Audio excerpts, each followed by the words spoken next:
All right, so paragraph 71, attitude needed. Renounce none of the Christian values, one in the course of Christian development, but which, on the contrary, tries with Christian charity and forbearance to accept even the humblest things in one's own nature, read instinct, will a higher level of consciousness and culture be possible. So if we accept our instincts and bring them into consciousness, then we can develop a higher level of culture. And, what I hope is that folks in your generation will get us to the point where we're starting to educate young people on how their psyche works so that they can not have 50% divorces, that sort of thing. Okay, so this attitude is religious in the truest sense and therefore therapeutic, for all religions are therapies for the sorrows and disorders of the soul. So Dr. Jung's point is that all religions have developed to solve the problems that psychoanalysis and Jungian analysis has now serves, but religions also do that, so they're not bad. I'm often very moved by religious events, whether I go to a Christian service or even a Muslim service sometimes. A safe foundation is found only when the instinctive premises of the unconscious win the same respect as the views of the conscious mind. No one should blind himself to the fact that this necessity of giving due consideration to the unconscious runs violently counter to our Western and in particular the Protestant cult of consciousness. So what he's saying here is that Protestants think that we can control ourselves, but obviously we can't, as Tammy Baker and Jimmy Baker and there was that fellow that was the president of some fundamentalist sect out west who was meeting gay lovers on the side and stuff, and yet he was railing against gay marriage. And one of his comments here is, the new seems the enemy of the old, but without serious application of Christian values, we have acquired the new integration can never take place. The point is that we need to keep our Christian values, but we also need to keep the Christian values, leaving retribution to God and forbearance toward people. Going on the fulfillment, which is part 6 of this, paragraph 72, denial of our historical foundations would be folly and will bring another uprooting of consciousness, which obviously it did, and that's what happened in World War II. In paragraph 73, the ancient adepts said, worldly people lose their roots and cling to the treetops. It's not cling to the treetops, it's cling to the treetops. If we're not careful, we end up back in the trees. So Dr. Jung also made a point of saying that his aim is to dismiss without mercy metaphysical claims of all esoteric teachings, because esoteric teachings often try to gain power through words, a specific set of words, a secret set of words, the Masons and so on. He wanted to take all metaphysical claims away from them. And so therefore, he did his best to prevent people from gaining power from nebulous power words. Now, obviously, we still have this as a bugaboo today. He says we can't grasp anything metaphysical, therefore Jung removes the metaphysical wrappings and discovers facts and processes previously veiled in symbols beyond his comprehension. But then he learns new things. That's what he did all his life, was to learn new things.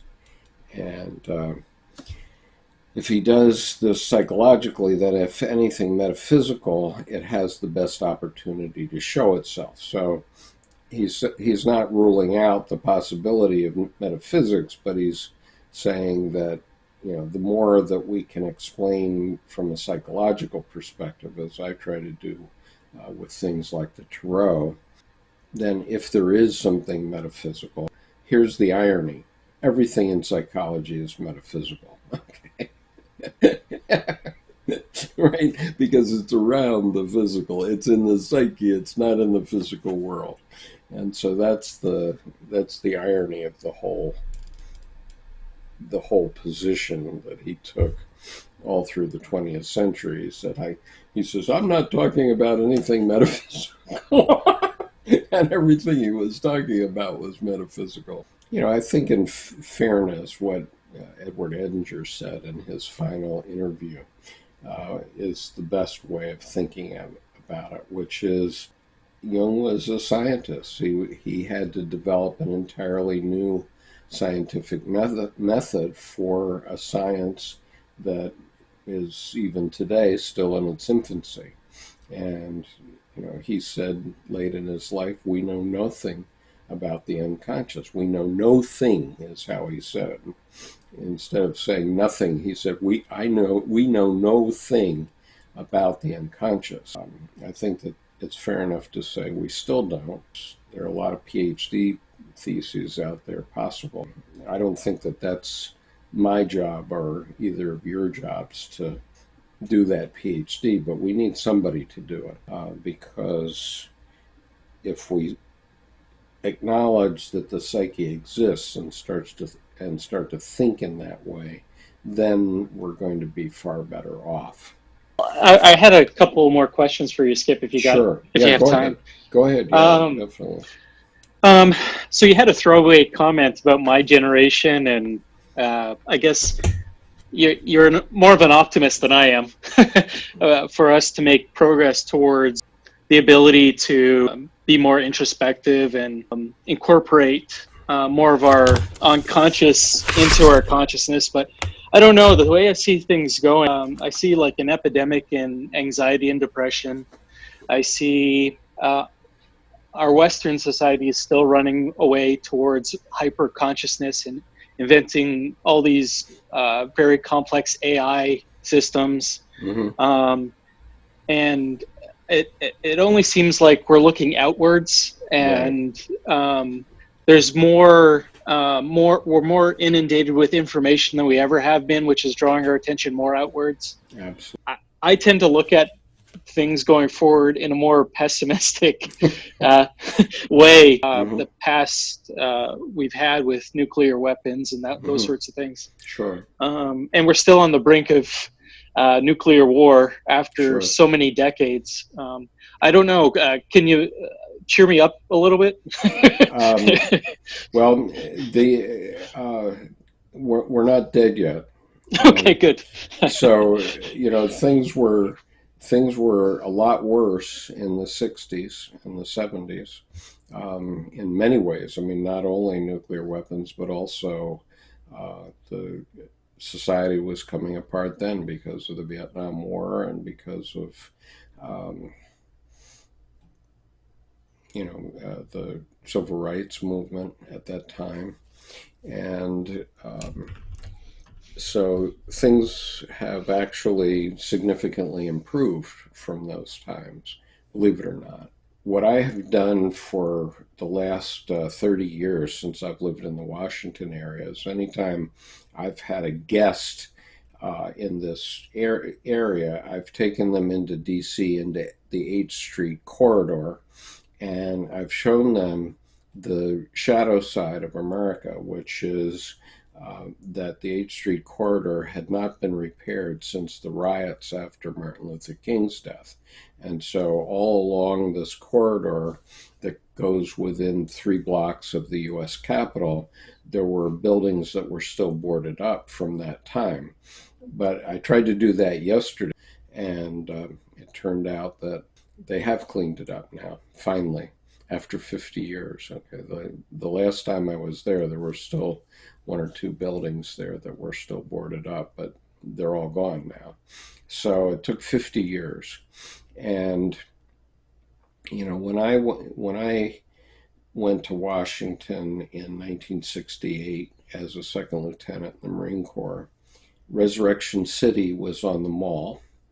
And the day I reported for active duty, the graduating class from the basic school had had their mess night, and 4 of the lieutenants had gone down into a bar in Georgetown in dress blues, and they were shot to death. And that was the day I reported for active duty at Quantico. There are 58,000 names on the wall. Those are all bloody things that forced us to rethink.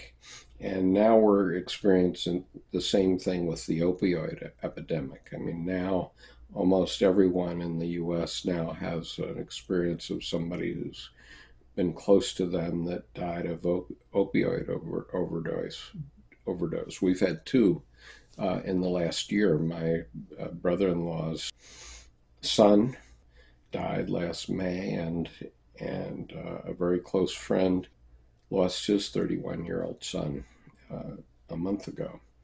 Unfortunately, it takes blood.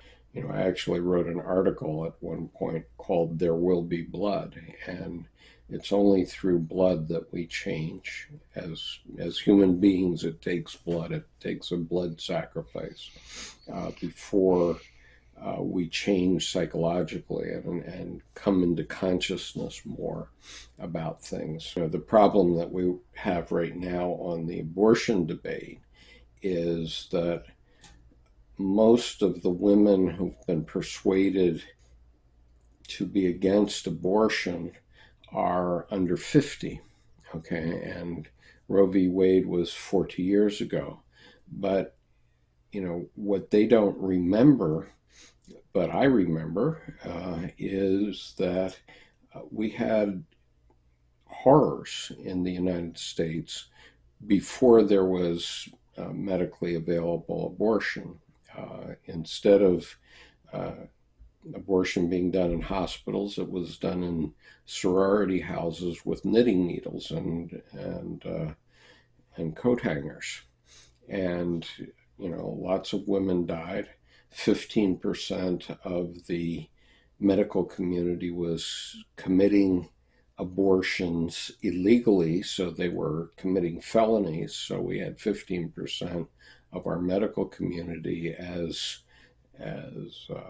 felons. Most of them were not prosecuted. It was a time when also contraception wasn't allowed. So, we get some of these wacko ideas going, and so,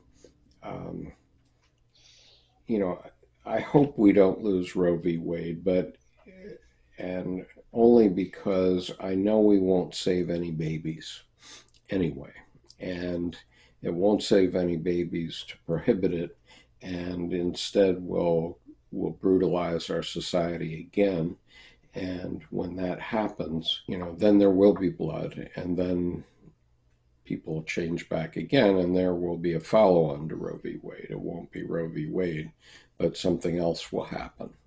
Okay, and and that could be in the form of legislation, for example. I mean, our present government will not always be in power, and so if Roe v. Wade happens to be overturned, let's say in the next few years, that can flip the government.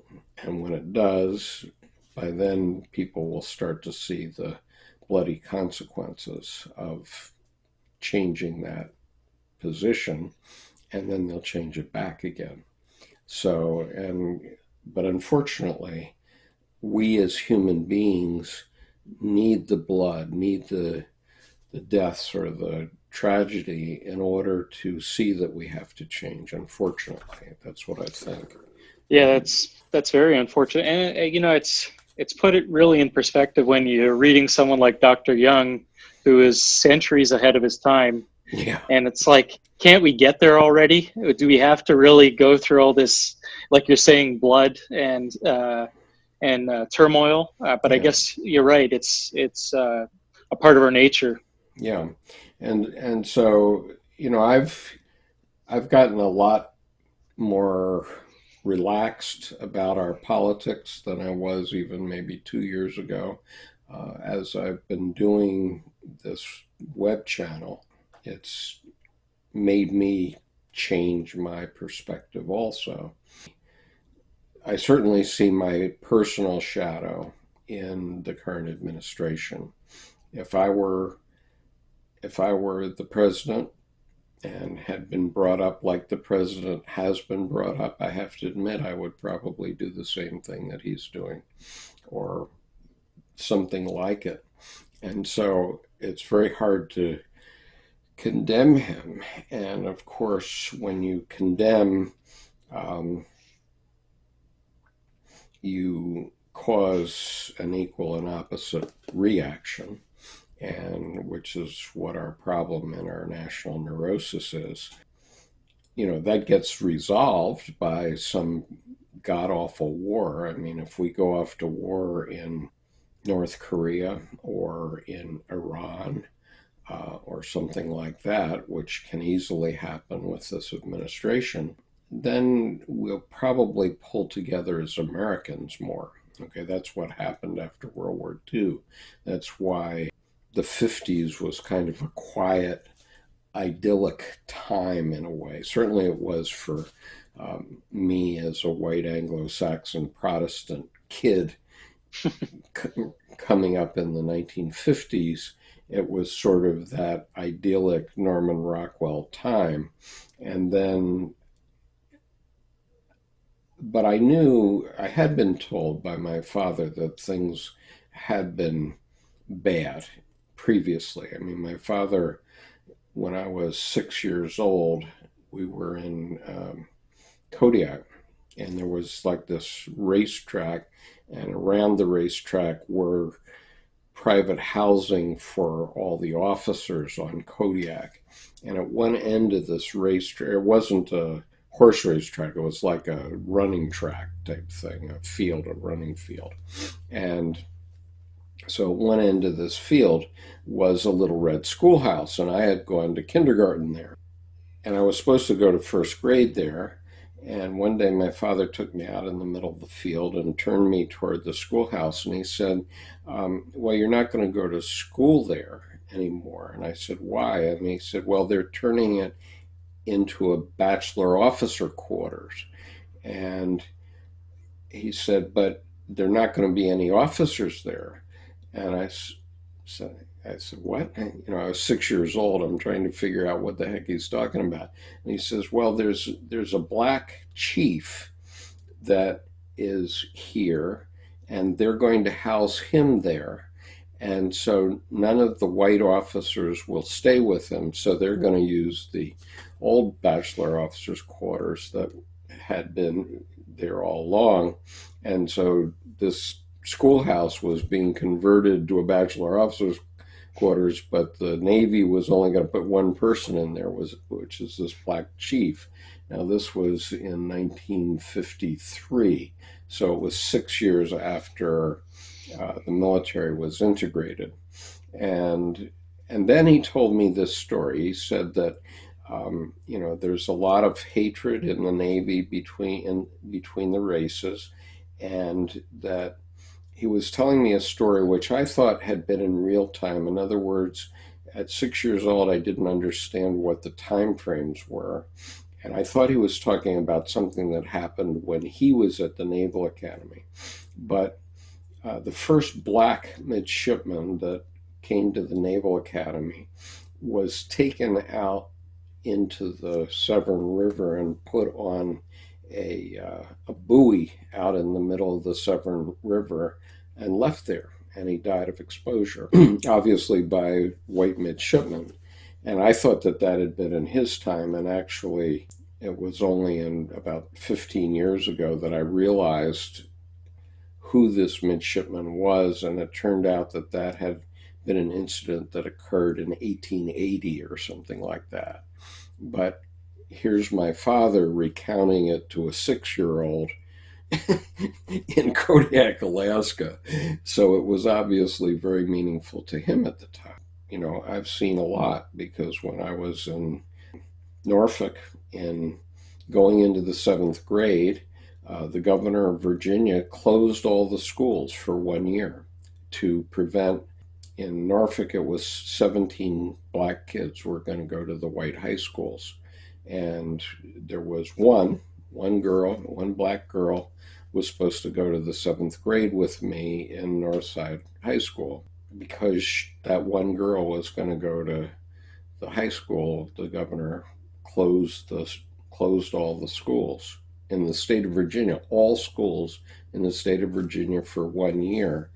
And ironically, until about 10 years ago, I had not found a single person who knew anything about that. I mean, it's basically been written off the historical records. I finally met a man who was a black Muslim, and he had been in Norfolk, and he told me for the black children, the schools were closed for 5 years, not 1 year. And so he knew about it, he knew it, and you can still Google it. You can go on Google and put, the Norfolk 17, quote unquote, the Norfolk 17, and put the Virginia Pilot newspaper, and you'll get the articles about this back then. But we had to go through a lot of pain in order to make things better. So in 1968, I couldn't go east of the Supreme Court without taking my life in my hands, literally. Okay, with the racial relations were so bad. And as I said, Resurrection City was on the mall with 300,000 black people living there. And the 4 guys being shot the day I reported. And 20 years later, when I came back to be with Debbie in Washington, we lived 1 mile east of the Supreme Court at 1200 East Capitol Street on Capitol Hill. And we lived there for 10 years. But things have improved so much. It's just unbelievable. Still, we have a long way to go. And it probably will take centuries, is what I guess. And so nowadays, I don't get myself too much in an uproar about what the president is doing on any given day. I know that if he does something that's going to cause great emotion, like separating the children, that is going to work to his detriment, because that's how you mobilize people against you. I have great confidence in the United States. The United States is self-correcting. It's a process. And we certainly have seen a pretty heavy dose of the American shadow in the last 2.5 years. But now that we've seen it, we know it's there, and now we can deal with it. So now we have it in consciousness, whereas it had been swept under the rug before. So I'm very confident that things will work out. I mean, not for everyone. I mean, there may be some of those kids that will never see their parents again. I'm sorry for that. But on the other hand, I did see an interview by one young man who had been deported, but his daughter had been left in the United States. And he said, I'm happy. I got her to the United States.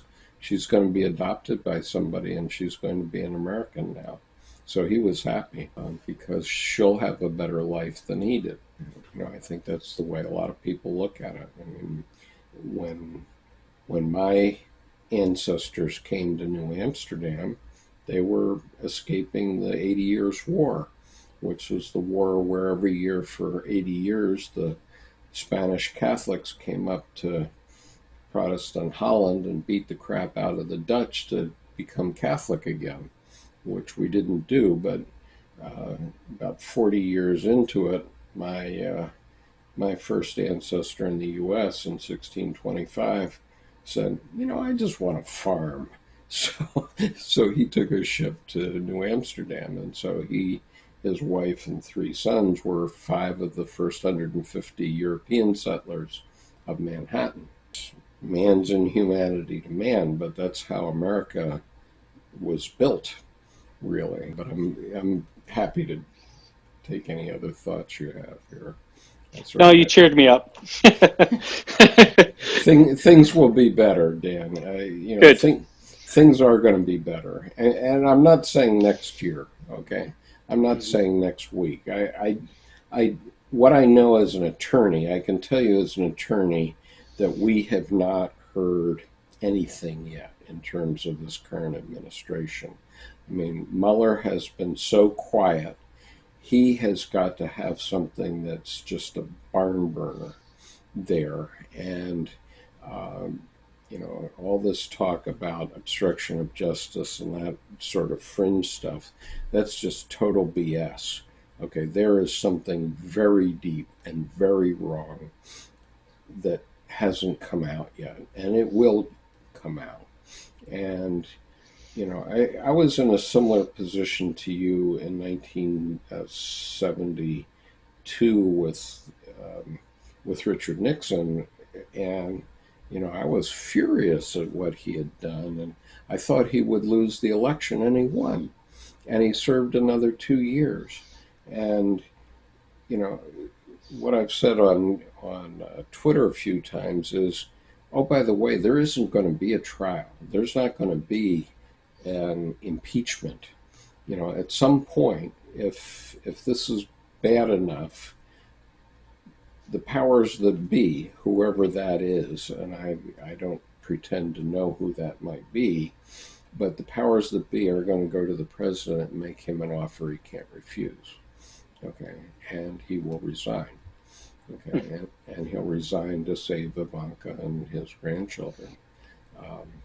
Probably is my guess, but it won't be through a trial, and it won't be through impeachment. It'll be because everybody in Congress has their job in jeopardy.